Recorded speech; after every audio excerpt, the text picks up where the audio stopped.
Hi hello నమస్తే welcome to my channel. Hi అండి. భోగి పండుగ ఈ రెండు అయిపోయాక కనుమ రోజు అయితే మా వీధిలోకే కాదు ఊర్లోకి అయితే గంగిరెద్దులు వచ్చాయండి. మొత్తానికైతే ఇంట్లో లోపలికి కూడా వస్తున్నాయి. ఏదో ఇల్లు బాగా తెలిసినట్టుగా ఇంట్లోపలికి వస్తున్నాయండి. నాకైతే భలే అనిపించింది.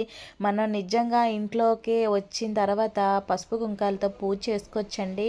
మా ఇంట్లోకే కాదు అందరి ఇంట్లో కూడా తండ్రి అయితే వెళ్ళాడనమాట. చాలా బాగా అనిపించింది. నేను చాలా రోజులకి తర్వాత చూశాను. మ్యాక్సిమం సిటీల్లో అంటే అయితే చాలా తక్కువ అండి. ఇరుకిరుకు సందుల్లోన ఇంకా రావాలంటేనే మన మనుషులకే అవ్వట్లేదు. పల్లెటూరులో అయితే చాలా బాగా జరుపుకుంటారనమాట. చాలా బాగా అనిపించింది. మీలో ఎంతమంది ఇలా చేసుకున్నారో. కానీ మినిమం అయితే ఒక్కొక్క ఇంటికైతే 200 అయితే తీసుకున్నారండి. మినిమం బడ్జెట్ అయితే మనం చదివించేవాలి. అంతకని తక్కువైతే అస్సలు తీసుకోరనమాట. అందరైతే 200 వేసి పైన ఇచ్చారు కానీ తక్కువైతే ఎవరు ఇయ్యలేదు. ఓకేనా. మరిన్ని వీడియోల కోసం మన ఛానల్ని సబ్స్క్రైబ్ చేయండి. బాయ్.